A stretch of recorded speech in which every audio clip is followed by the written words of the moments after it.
was defeated. For a time it seemed we would know peace. But it was not to be. For Diablo's essence lingers in the Black Soul Stone. I cannot destroy the stone, nor allow its evil to remain within the heavens. And so it must be hidden, even from the angels. I pray that it will be enough.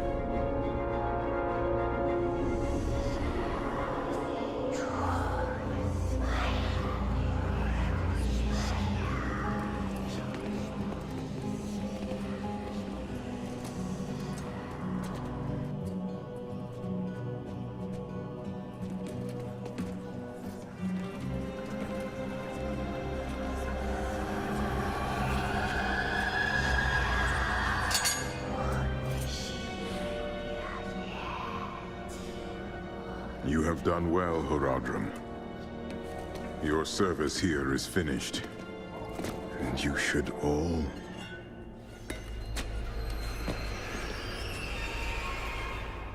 run.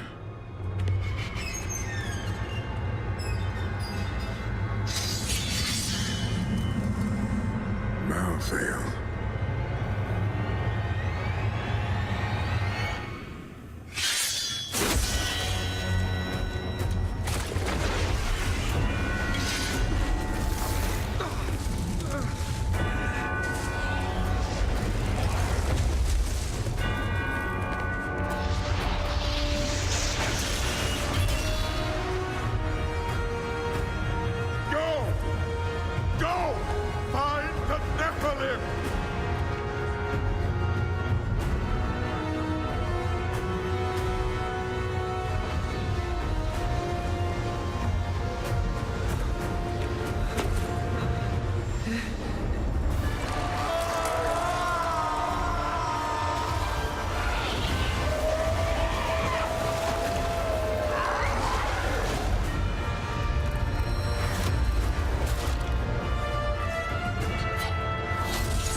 Brother, why?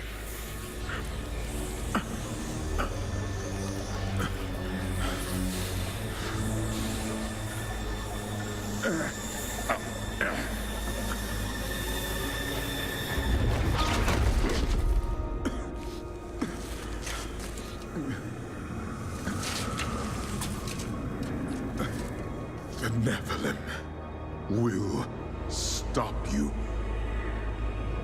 No one can stop death.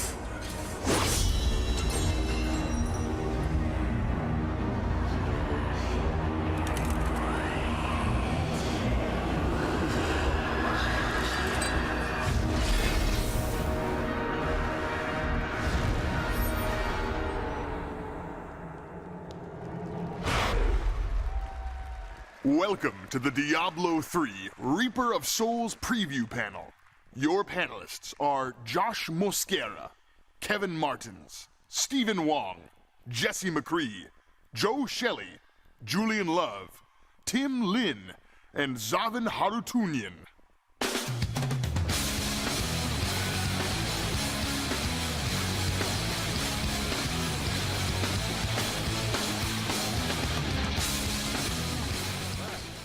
Hey, how you guys doing?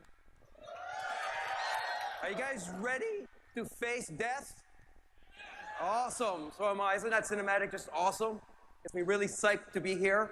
My name is Josh Mosquera. I'm the game director, and it's a great honor to be here with you guys today to show you some of the cool new things we have in store for you guys for Reaper of Souls. We have a great panel for you guys today.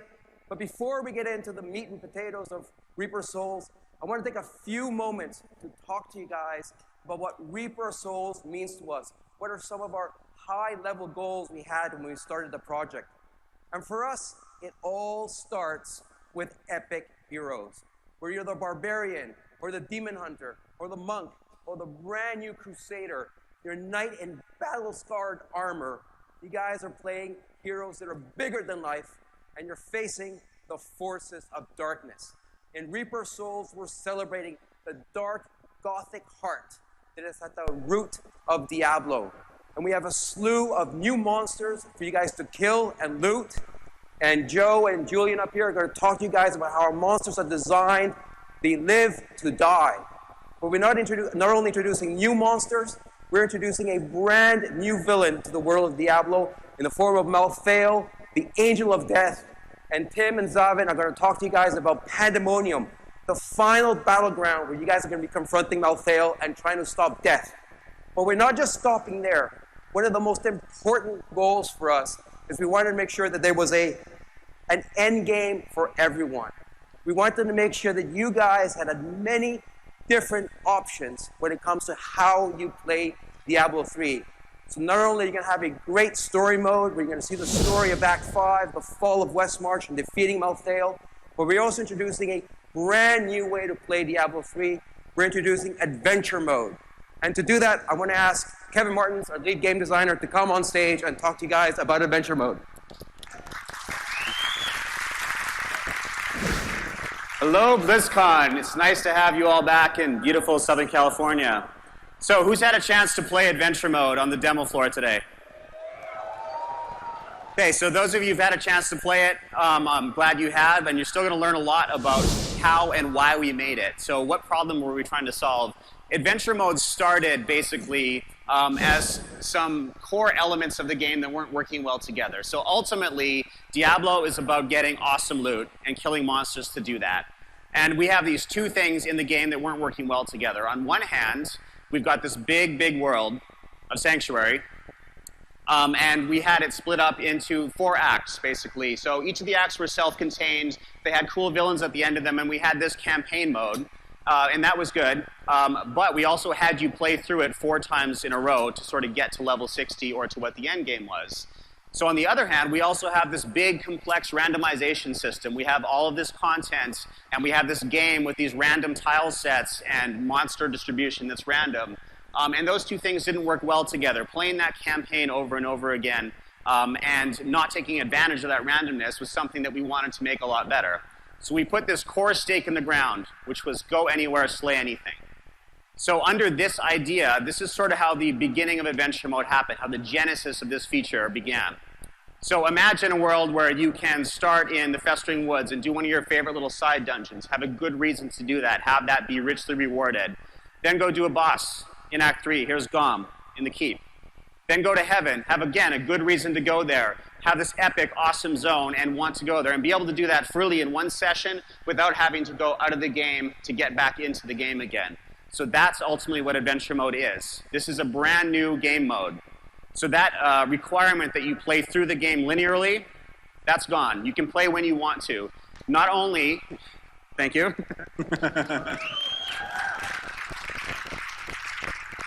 Endgame for everyone that Josh mentioned, not only is adventure mode an endgame, it's also somewhere where you can level up your character. So we have this awesome new campaign in Act 5, but you don't have to play that in order to get to adventure mode. Adventure mode is this new mode.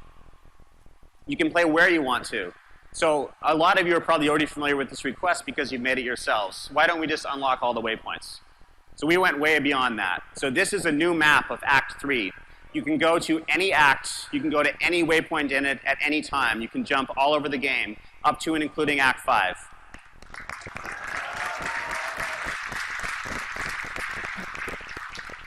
So adventure mode, again, is a separate mode from the campaign mode. That said, we've taken all of our favorite moments from the campaign, all of those story battles that you enjoyed, all the little side scenes, all of the events and the random parts as well, and we've combined them together into an adventure mode. So the story, essentially the quest, just gets out of the way, but it's still freely playable. Your character can go back and forth between the modes at any time. So the two features that adventure mode boils down to, the way that we deliver this to you, are bounties and Nephilim rifts. These are the sub-features of adventure mode. Bounties essentially are very simple. These are the tour guide through that world. You now can go anywhere. Bounties are the way that we suggest where you should go. So Steven's going to go through this in a lot more detail in just a moment, but essentially all our favorite parts of the game are given to you, and it's a rewarding way to play. Variety has become the most rewarding way to play. And then Nephilim rifts. Nephilim rifts are that promise of that randomization that we do, all those tile sets, all these monsters, all these technical systems to make the game as replayable as possible. This is that replayability writ on an epic scale. This particular example, here's Act 4 and Act 3 monsters fighting together in Whimsyshire. Notice the rainbows and everything. I like to call this Grimsyshire because it's dark and it's night. No one laughed at that at the office either. This particular image shows also that we have random weather and lighting everywhere as well, and that includes the hub. So you get to go see Chaldeum at night and other areas too. So that might seem like a minor thing from a feature point of view, but it does make everything feel better as well. So to go in a lot more detail on bounties, here's Stephen Wong.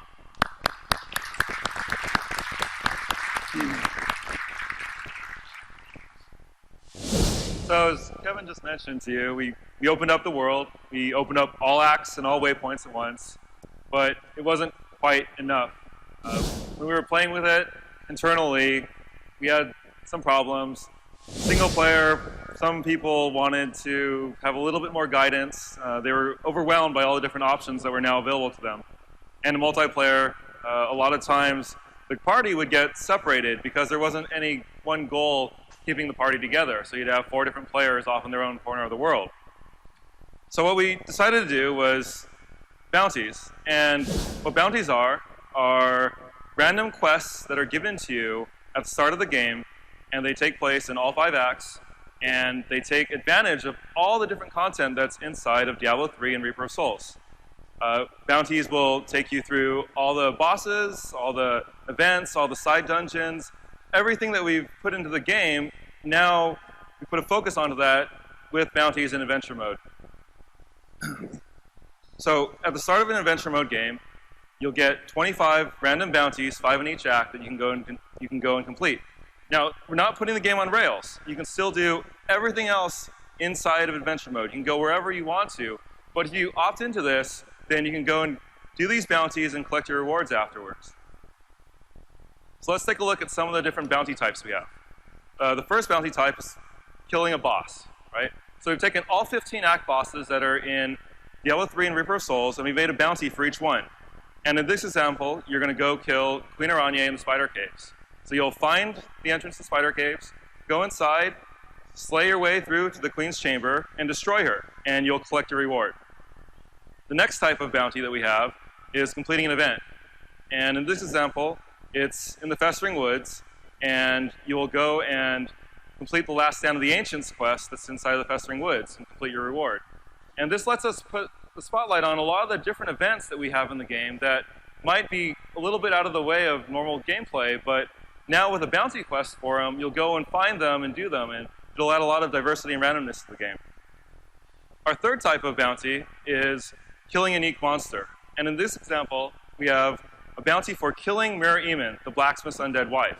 And you might remember her from story mode, where you'll go into the blacksmith cellar and take care of her because the blacksmith needs you to do this, and that's how you advance the story in the game. But what we've done in adventure mode is we've moved her out of the cellar into random distribution in the Festering Woods, and you'll go out, explore, find her, and kill her, and you'll collect a reward after that. And what we've done is we've taken a lot of the uniques that are in the game, uniques like Mira or Jondar, and we've put them into random distribution, and they're now bounty targets.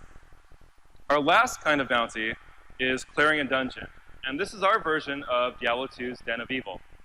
And in this example, you'll go to the Khazar Den in Fields of Mystery, and you'll lay waste to all the things. And you'll collect your reward afterwards. And what this kind of bounty lets us do is take you through all the different kinds of side dungeons that we have that, again, may be off the beaten path right now, but because there's a bounty, you're going to go do them, and you get experience, all that content that we've built for you.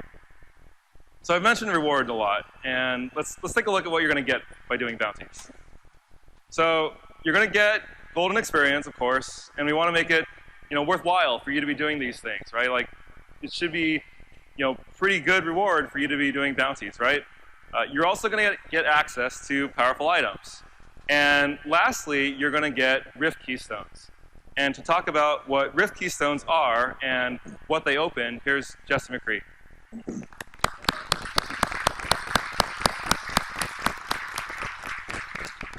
Hello, BlizzCon. I'm super excited to be here to talk to you about Nephilim Rifts. Previously, we referred to these as loot runs. And what they are randomized dungeons. So what we've done is we've taken all of the tile sets, all of the dungeons in the game, and we've organized them in new and interesting ways. So we've taken the cathedral, all the exteriors, and all the monsters and shuffled them up. So every time you do one of these, it's random. Since they're self-contained areas that you go into, we can do things in them we wouldn't normally do in the campaign mode. For example, we'll do combinations of monsters that you wouldn't normally see. We'll take monsters from different acts, and we'll put them together. We'll take multiple types of summoner and put them together so you can get quickly overwhelmed.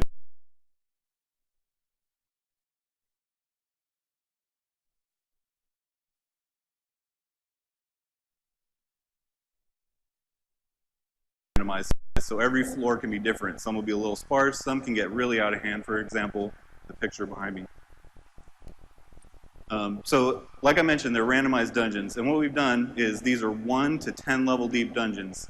In the game right now, the deepest we go is 2 levels, so every time you transition from one level to another, it can be a different dungeon and it'll have a different combination of monsters, and we'll mix up the type of dungeon you're going through. For example, we'll start in a cathedral, we can go into a root cave after that, go to a crypt, or you could have one level that's just a big exterior zone, or you can go from exterior into a Zoltan Cool dungeon or something like that. So there's all kinds of different ways we put these together, and every time you do them, it's different.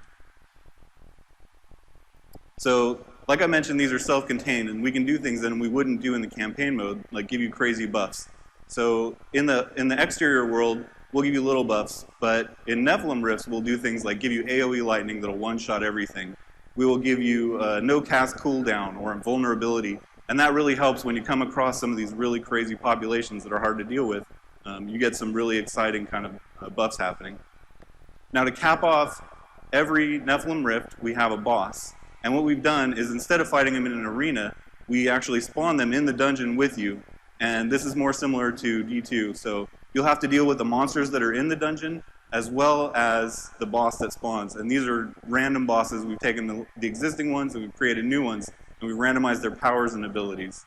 And what I'd like to do now is show you a quick video of some Nephilim Rifts in action that you're going to play with the Crusader.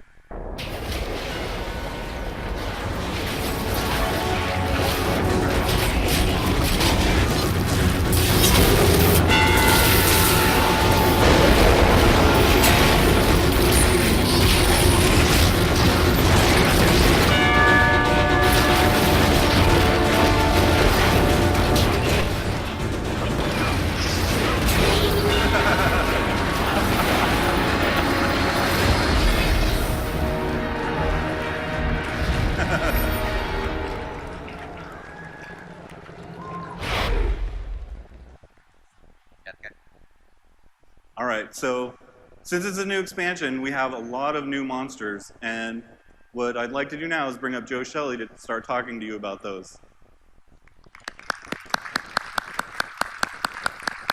All right, so we've seen some new stuff from Adventure Mode, and now I'm going to talk to you about some of the new monsters we've got in Reaper of Souls. So let's start in Westmarch. In Westmarch, we've got the Angel of Death coming into a city and wiping out all its inhabitants. It's been laid siege to. And so we want to have monsters that tell that story by their design, by what they look like, and what they do. So first off, we've got the Summoner. Now, this is a monster that stands in the crossroads of city streets, defiles the ground under it, and raises ghosts up out of the cobblestones. Malthael's also sent in his Death Maidens. Now, these are his lieutenants. They wield their giant scythes, cut the heads off the Westmarch defenders, and reincarnate them as ghosts and skeletons to fight the player. Now we've got the Punisher. This is the heavy shock troop of Malthael's army. He leaps onto the screen, stuns enemies around his area of arrival, and beats his fists together, smashing them and doing tremendous damage. These guys all work together to tell the story of a place that's been invaded and overrun. And when the player enters, they're going to need to beat back these forces. Let's take a look at the player doing that just now.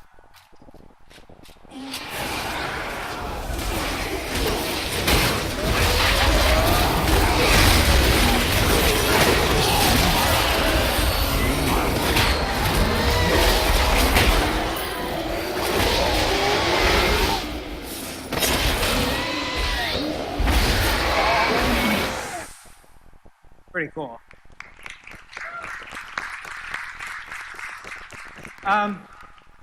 So now we're going to take a look at some of my favorite monsters. We're going to do a little bit of a sneak peek. I'm going to show you some guys from the Blood March, one of the other zones.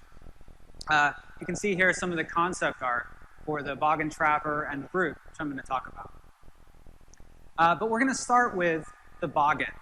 Now this little guy, he's my favorite. He rolls around, he's a little bit cute, he lives underground, and you're going to see a ton of these guys there. And he's part of a family. You might remember the Fallen from Act 1. Well, the Blood March has a family as well. The next member of it is the Boggin Trapper. He actually goes out and hunts. He throws bear traps on the ground to slow his prey, and he fires a little blow dart to incapacitate them. And then we'll look at the Boggin Brute. Now this is the king of the Blood March. He goes where he pleases. He kicks the other enemies out of the way. The little Boggits feel his wrath on the regular. And when we put these guys together, we've got a place that really comes to life and feels like a real world environment. Let's take a look here.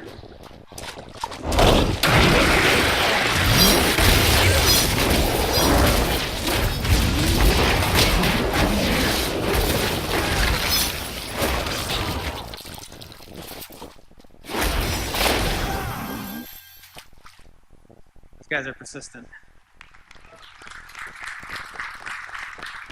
So, when we create a monster, we think about several different things. We talk about how they come onto the screen, how they spawn, what they do, and how they die. And we're going to get into how they die and what they do in a minute. But I want to talk a little bit about how they're introduced. And we had a particular dungeon called the Catacombs, which is a little bit later in the expansion. And we really wanted to create a feeling in the player of a deep, dark area that's foreboding. You get a sense of dread, and you never know what's going to be around the corner. So we took this little guy called the Scarab, and we said, well, could we just make him crawl out of everywhere? So you never know where he's going to show up, and just put a ton of these guys in there. You can see here the player wandering in. There's just a few of them at the start, but pretty soon there are a lot.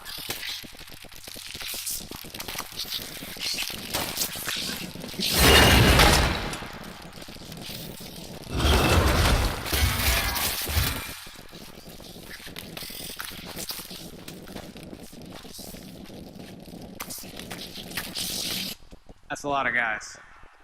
Now, what you may not have noticed there is the player actually walks through the scarabs. This is new technology that we got to allow us to put a tremendous number of guys on screen without making the player get bound up and stuck, colliding with them.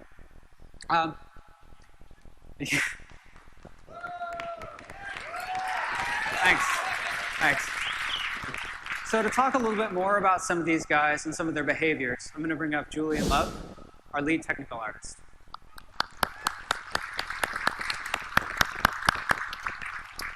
That was a lot of scarabs, but was it enough? Or should we turn it up a little bit? All right, Blizzcon has spoken. So we're talking about our design philosophy, how we think about monsters when we're putting them in the game, looked a little bit how we do some spawns. The next big subject for us is what they're going to do. And in a game like Diablo, monsters really live to die. That's what they're born for. That's what they're there for. And you're cleaning their clocks at a pretty regular rate, so they tend to not live very long either. So when we focus on what they're going to do, we have to make sure that we're going to do things that are really clear and simple. And we're also looking for things that are going to be memorable. We want behaviors that you can understand, okay? And we're looking for things that are going to change the way you play and sometimes make you just feel a little differently about that monster. So in the live game right now, we have a bunch of monsters, ranged monsters, that have this ability to back off from you. And so let's look at how that works right now with these archers. When they want to back off from you, they have to turn around and put their backs to the player and then reposition themselves and then turn back around and pick up their bows. And it makes them feel a little dumb. It makes them a little less threatening. It also means that they kind of don't really respect you as a player. I mean, they're turning their backs to you. How big of a threat are you, right? So we decided we could make an improvement here. And we've got a new capability that we call the back pedal. So looking at these same archers, as the player approaches them, they want to back off. But now they can just back up without changing direction. They maintain their eyesight is focused on the player, they're respecting the player, and they're a lot more threatening. It's an example of a really simple change that also affects how you feel about that monster. Now I want to head over to the Blood Marsh again and take a closer look at the Brute and Boggets. So a lot of monsters in the game can summon guys and throw them at you. But the Brute literally does this. When he summons Boggets onto the field, he immediately throws them right at you. This makes him really aggressive as a summoner, which is usually not the case. But it also underscores the savage relationship between Brutes and Boggets, which is a great reflection of life in the Blood Marsh. And we really like the fact that they're interacting. This is really something different for us. So we thought maybe there's an opportunity to do more with that idea. So I'd like to introduce the Terror Bat.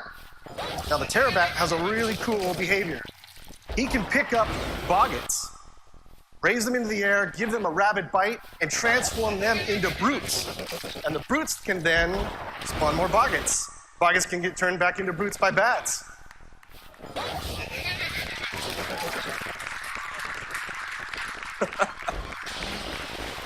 This has a real interesting effect on gameplay. It creates a vicious circle. When you walk on screen and you see, oh, hey, there's a Brute right there. I got to worry about that Brute. But then here comes a bat. Uh-oh, what's going to happen? He's going to make more Brutes. He's going to make more Boggets. You got to manage that stuff right away. Because we love you.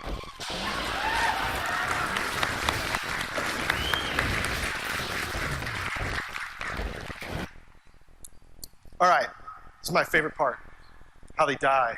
I think a lot about how monsters die, not just because we're weird. Well, maybe some of us. It's really important in a game where monsters live to die. Death becomes really critical, in fact. It's the culmination of your effort. It's what you're doing, right? It's what they're there for. It's when you get your loot, right? It's really important. And the thing I think that is easy to miss is that it's a great opportunity to tell some story, either about that monster or about something in the world that's going on, or even it's a great opportunity to draw the player further into the game world. And I have an example of that in the Realm Walker. Now, the Realm Walker is a giant beast that you can find in the Forgotten Battlefields. And he's guarding a portal that he carries around on his head. And he uses that portal as a weapon against the player by spawning in monsters from another realm. And spoiler alert here, you get to kill him, right? And when you do, he's just gonna overload and a bunch of energy and explode, because we like to blow things up. And he loses control of that portal, and you can jump into it, and then go to that realm where those monsters were coming from.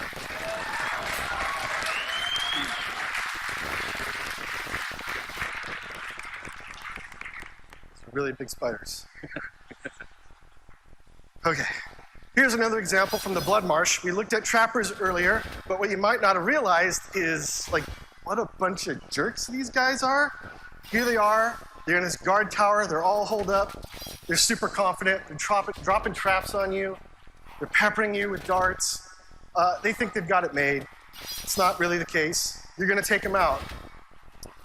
You're going to deliver some justice to these guys.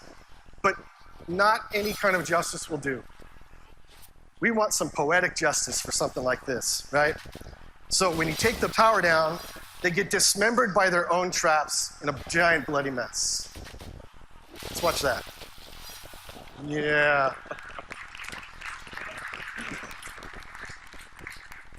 Okay, the last thing I want to focus on today is how important it is that we make monsters that you can understand. We want monsters that you can relate to. It makes them so much more interesting to kill when you can understand them and you know what they are. So I've got some examples of some behaviors that we give monsters to help you understand them. And here is a great rag to riches story in a monster that we call the Exorcist. You can find this guy in Westmarch. He's one of Malthael's crew. Now, when we first started working on this guy, we got this idea, well, what if he just dropped like a bunch of evil stuff on the ground that would chase you, and your job was run away from it. And it worked okay, but we think if you're going to run away from something in a Diablo game, you should understand what it is. It should be familiar to you. You should get it. You should see why it's dangerous. And this just wasn't hitting it. It was just too abstract. So we took this guy back to the drawing board. Let's give him some new abilities, something that you can really get. So now he charges himself up into a being of ultimate lightning power and blasts you with lightning energy. And the reason why this works so much better is because you can completely get this idea. This guy, he's bristling with energy. You get that dark skeleton in there, which is a Diablo kind of thing, right? And then the lightning is something that everybody understands. That's a monster that might be worth your time, might be worth running away from. All right. So here we have the Westmarch Hound, another monster that you can find in Reaper of Souls. Yeah. We looked at him and he looks like a bulldog, so what should he do? Right? He should do things like a bulldog does. And they like to chew on stuff. Right? So we thought, well, what if he treats the player like a chew toy? And when he gets done with you, you're like covered in dog slobber and it's really gross. But here's the thing. That's not the only dog behavior we thought of. Let's see what happens when the Westmarch Hound kills the player.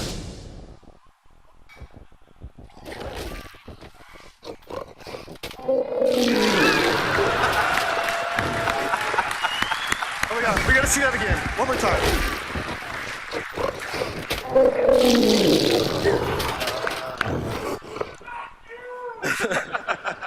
So humiliating. All right, that wraps up our look at monsters for Reaper of Souls. And now I'm going to kick it back over to Kevin Martins, who's going to bring us all up to speed with a new area called Pandemonium.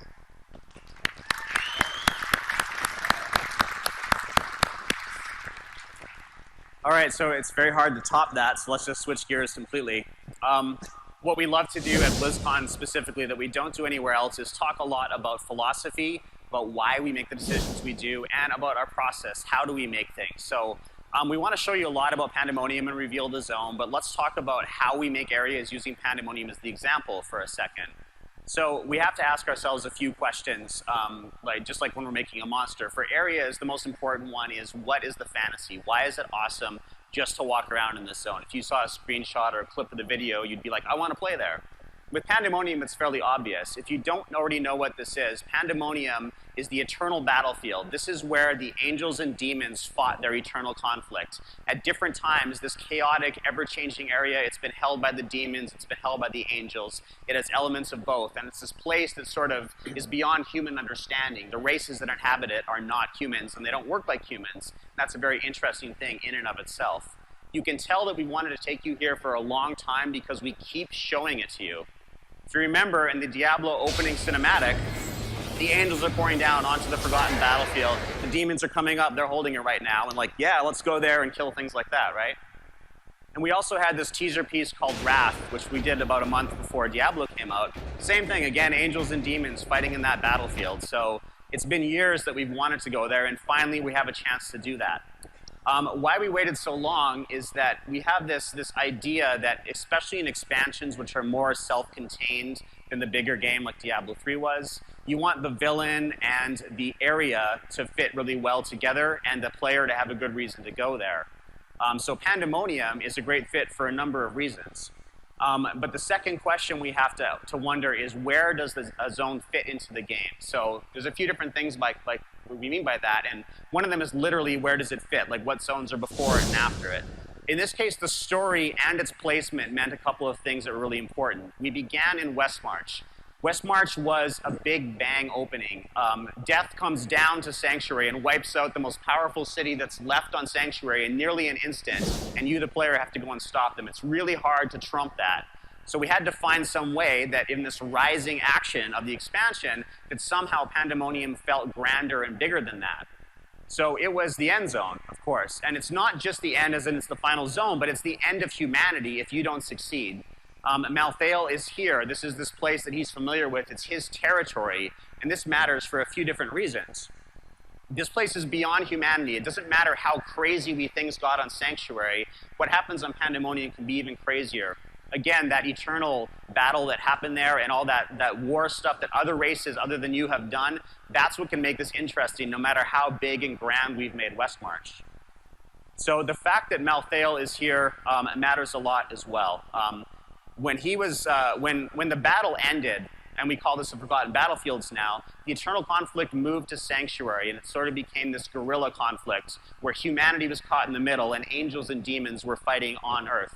So Malthael, he was the leader of the angels at the time, and he saw this happen. He saw humanity, something that he thinks is an abomination that shouldn't exist. Humans are a combination of angels and demons, and now he's seen this enormous capacity for power that you, the player, have shown. You guys defeated the primeval, something that he's never been able to do in the eons of battling that he's done. And he's also seen characters like Zoltan Kulle, these incredibly powerful humans who choose to do evil. So ultimately, his solution, at the time he was the Angel of Wisdom, he became death, and he's going to wipe out humanity so that he can wipe all remaining traces of demonic essence out of the world and supposedly live in a world where there's only angels left. So he's here, and if you don't stop him, he's nearly already succeeded by the time the game has begun. So it's a very intense zone, and that's how we were able to trump Westmarch, which we also made as intense as possible. So keep this backstory in mind and this intent of having this zone end the game, and we're going to run you through exactly how we made the game. So, Tim? All right. Thank you, Kevin. So before we started working on the Forgotten Battlefields, the first thing we did was we had a brainstorm with the artists. And so I'm going to show you a few of those brainstorms now. This first one, what we really liked about it is we liked the dark atmosphere that it had, and we liked the idea of this river of souls flowing from this dark, sinister-looking orb. All right, this next one, this is a throne room at the core of Pandemonium. We really thought that this image did a great job of depicting the nexus between heaven and hell. All right, we like the otherworldly feeling of this shot.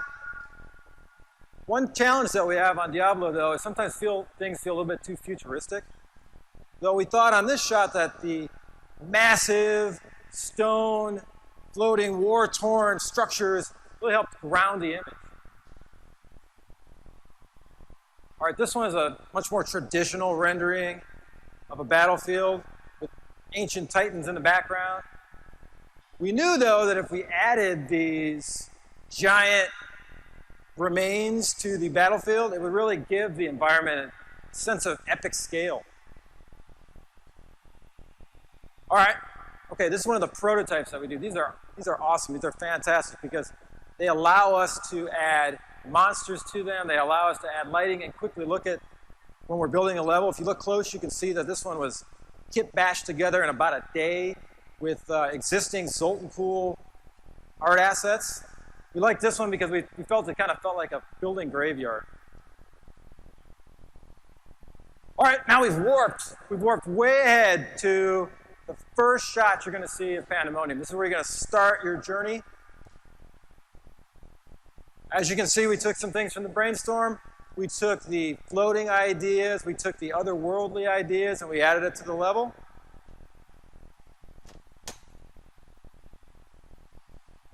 All right, now we've reached the heart of the level. You can see that we've added some primitive angelic architecture up in the left-hand corner surrounding one of our new hazards for the zone. So Evan's going to talk about that in a second. Okay, so the level is slowly ripping apart. It's been ripping apart over the eons. If you look close when this video starts again, you're going to see that we've added the dead demons, the huge petrified demons, to the edges of the level. Give it that epic sense of scale. All right, now we've reached the climax of the level. The fortress walls, the entrance is in front of us now. Malthael's domain is behind those walls. And this is where you're going to have to fight your way in. So, fight! Now we're going to give it to Zaven to talk about the gameplay in the level. Thanks, Tim. Okay, so when we first started building our exterior zones in Reaper of Souls, we knew we wanted to make some changes compared to how we did them in Acts 1 through 4. Now, the exteriors in those acts are fairly fixed, they're very static. The interiors are slightly randomized, and we really wanted to change that up for Reaper of Souls. So to that end, we've made fully randomized exteriors, and Pandemonium is one of those. So as you can see here, these are just, So these are just, basic renderings of the mini-maps of the entire level. You can see that the location of start and exit completely different between the two. The shapes are very different. We actually have the interiors of the zone also fully randomized, all of them, not just little bits and pieces. We got these nice organic edges that are, again, fully randomized every time you play. We also completely randomized direction and flow through the zone. So that means every time you play the zone, whether it's in story mode or adventure mode or even Nephilim Rifts, the zone is random every single time you play. And inside this random zone, you guys have already seen our Realm Walkers. We have a few other treats in here. We have abandoned garrisons. These are ancient fortresses the angels built to ward off the demons. And inside, these are abandoned, so the monsters that have taken over are not necessarily what you'd expect. They're not angels or demons. They're a completely other type of monster. We also have these battles frozen in time. When the angels controlled this place, they set traps everywhere to just imprison the demon hordes and lessen the numbers that were coming through. But the player can now go in, smash the trap, and kill all the demons and get all the loot. You also have deadly hazards just spread all throughout the zone.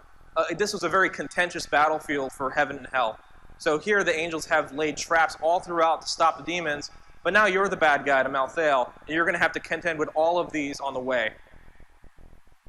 So we've got the fully randomized zone, we've got a whole bunch of cool content inside, and let's see how it all comes together. Let's see the zone live in action with some actual gameplay.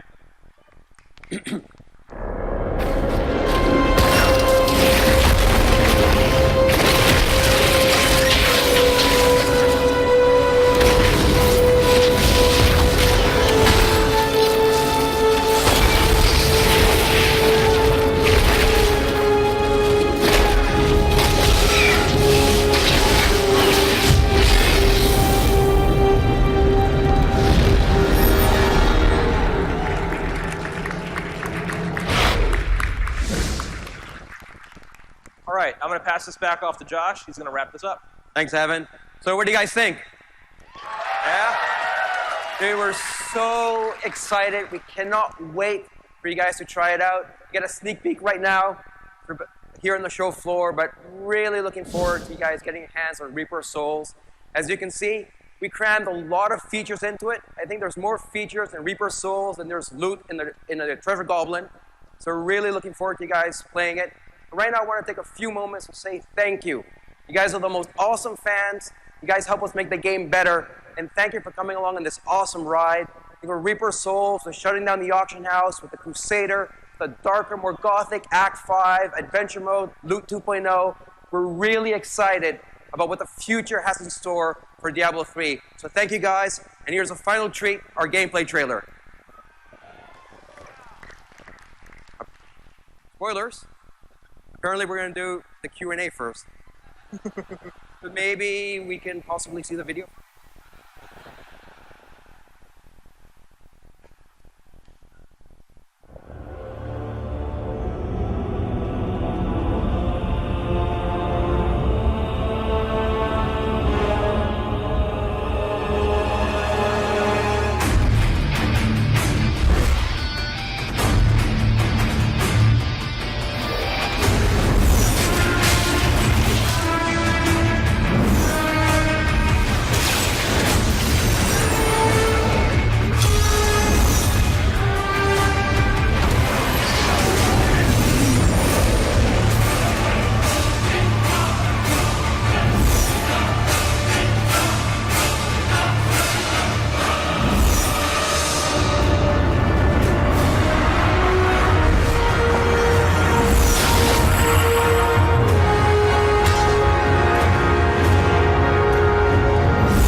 Awesome.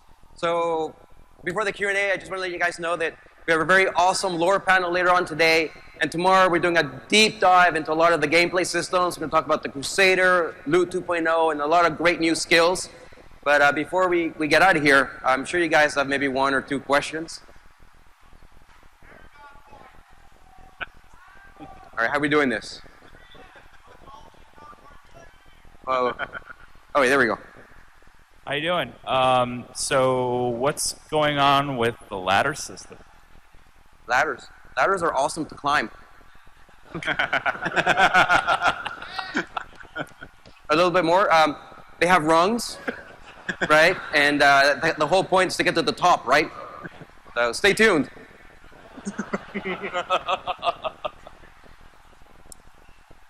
So with the closing of the auction house and everybody buying and selling gold, what do you plan on doing to affect the flood of gold that's going to come into the market just before the auction house closes? So I can take this. So the question was, what are we going to do about all the gold that's in the economy, essentially? Okay. We have a number of new gold sinks coming, and again, the gameplay panel tomorrow is going to go into them very specifically. One of the big ones is enchanting. Transmogrify is not a major gold sink, but enchanting is the system that allows you to re-roll any stat on your item, essentially, and re-roll it to make it better for yourself. And that's a smart drop roll as well, so it's very likely to be good for your character, and you can see all the potential things you can roll. So that's a major thing. We've got new blacksmith, new and better blacksmith recipes coming. Also smart drops, so when they do roll, they're again much more likely to be better. Things like that, and those are just a couple of the big features for gold sinks. So we do intend to find ways to get some gold out of the economy. And the balance that we have to do is we don't want to make it so that if you're not already one of the people with 40 billion gold, that for some reason you can't participate in that. Just people with 40 billion can probably, they pull the slot machine a little more often.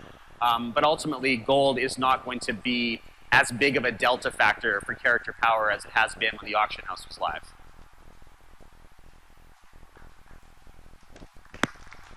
So first of all, awesome. Thank you so much. You guys are breathing new life into this. It sounds amazing. My question, though, is so you now have this full open adventure mode. Are all the previous areas going to be designed like those maps that you brought up prior? All acts will be available through adventure mode, so every act is going to have a map just like the one you saw for Act 3, and it'll be all waypoints opened up for you to just bounce around. I think when you guys get into Nephilim Rifts, that's really where we full throttle on the whole randomization. So the layouts are going to be totally different. That's really where we leverage the awesome engine we have.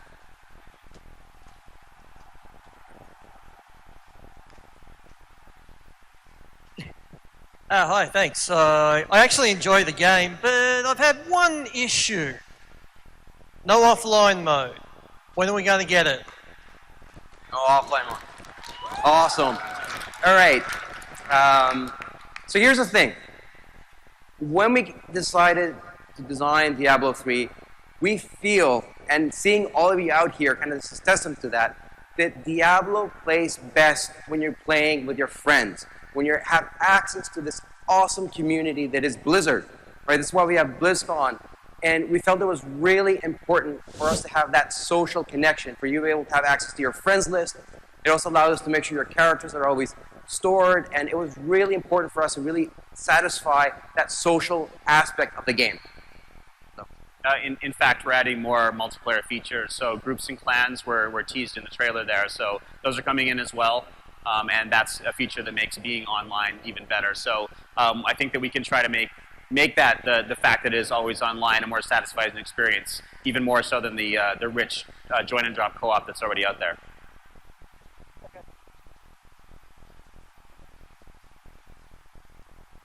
Hello. Not so much a question, but I just wanted to say, as a hardcore player, I thought death couldn't get any worse, but that dog, oh my god, that is going to be horrid. Thank you.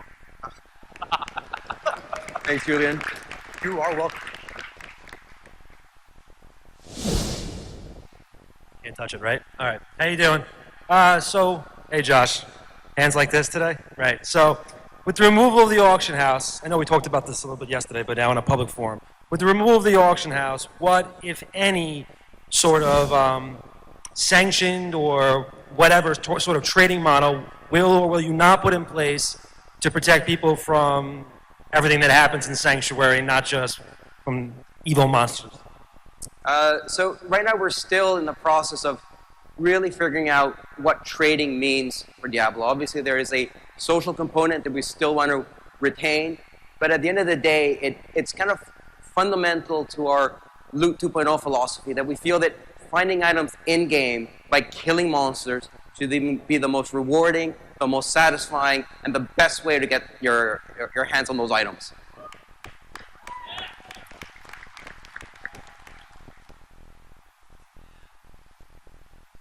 Hey, bosses are always typically static, just waiting for you to walk into the room before they start fighting.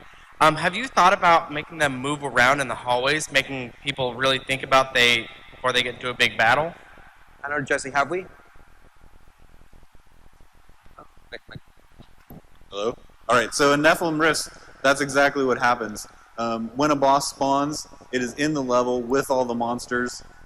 You have to contend with everything. So if you're fighting a champion pack when one spawns and he's right on your head, you have to deal with all of that. Yeah. Greetings! What are your plans for revamping PvP? Revamping. Will it require that I own the new expansion to do so? So, PvP is something that, a week doesn't go by without Steven here asking me, what are we doing for PvP? And it's something we're always talking about, and we're really trying to figure out what is the right way to express PvP. What does it actually mean? How can we make it fun? And it's something that we have hopes for. But for Reaper Souls, our focus has been on the core gameplay loop, the epic heroes against the forces of darkness with a promise of epic loot. So we're starting with the fundamentals. Once we feel we have those really solid, then we can start asking the fun question of how we get you guys fighting each other. Can you hear about anything? Any ideas? So you guys added backpedaling to monsters. What about keyboard turning? What about new keywordings, did you say? Keyboard turning.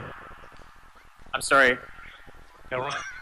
You added backpedaling monsters. What about keyboard turning monsters? Keyboard turning monsters. Just a fun question. It's echoey up here. I literally can't understand the word. Keyboard turning monsters. Oh, okay. That's actually a question for Steven. Are you talking about input and using the keyboard to control your? We lost him. Okay. All right. Sorry. Try. Hi. So I had a question about what you're going to be doing about unique items, just like the best loot in the game, because right now it seems like you have a lot of items with cool effects, but it seems like the stats just trump any of those effects. So like when I'm playing something with a cool effect drops, but it's like, oh, this doesn't have my primary stat, this doesn't have enough crit, I'm not going to use it. So what are you going to do about like giving us items that have cool effects and that are optimal to use so that we actually want to use them? Right. Okay, so lots of different things, actually. So just a few of the things we're doing. Once again, we're giving a bunch of examples tomorrow at the gameplay panel, so I'll answer the question anyway, but please come tomorrow and you can talk directly to the item designers in more detail. We are narrowing the range on things. So for example, if you could have a hammer that could roll 1 to 500 strength, at the upper tier, that's narrowed to 300 to 500. So even if you got the minimum roll, it's still a pretty decent item. The legendary effects on the new legendaries are all somewhat game-changing. We're trying to give them, wacky things they do that changes perhaps the way that you change one of your existing builds. We have a Witch Doctor mask, for example, that causes Horrify to not just fear monsters, but to root them as well, so you get a major crowd control effect. If as a Witch Doctor you hadn't used Horrify before, you're probably going to want to now. For example. So, we have a lot of things like that where we're narrowing it, we're smart dropping it so that your primary stat for your character class that finds the item is much more likely to be rolled, and so on and so on. There's probably 3 or 4 other smart drop systems we can talk about tomorrow.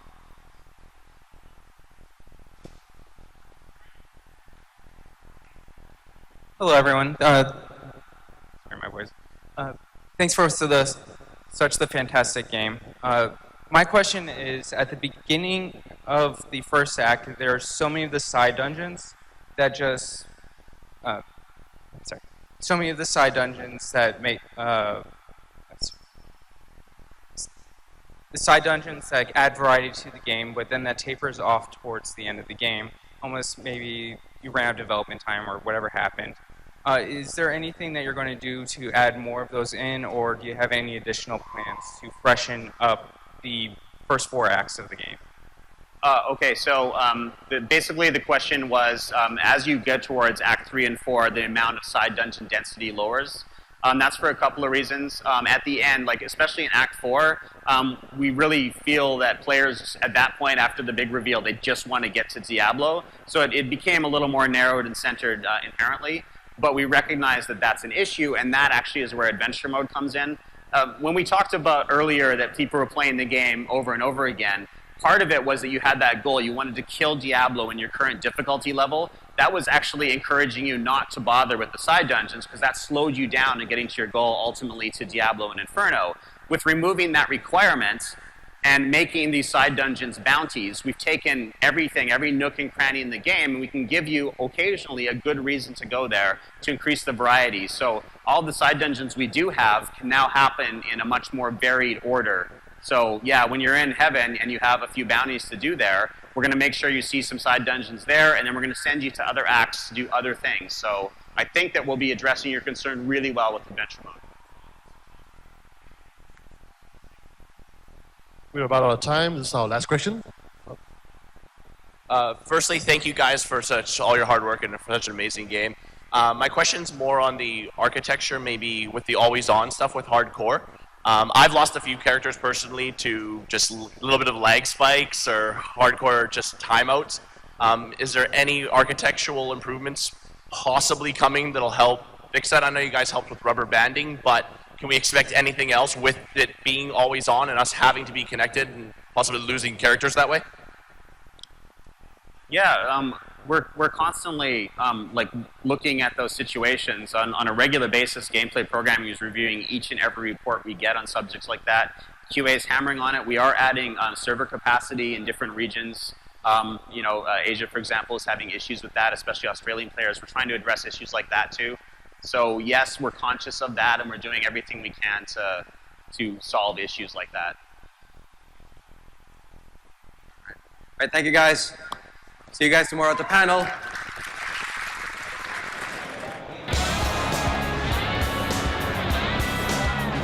You're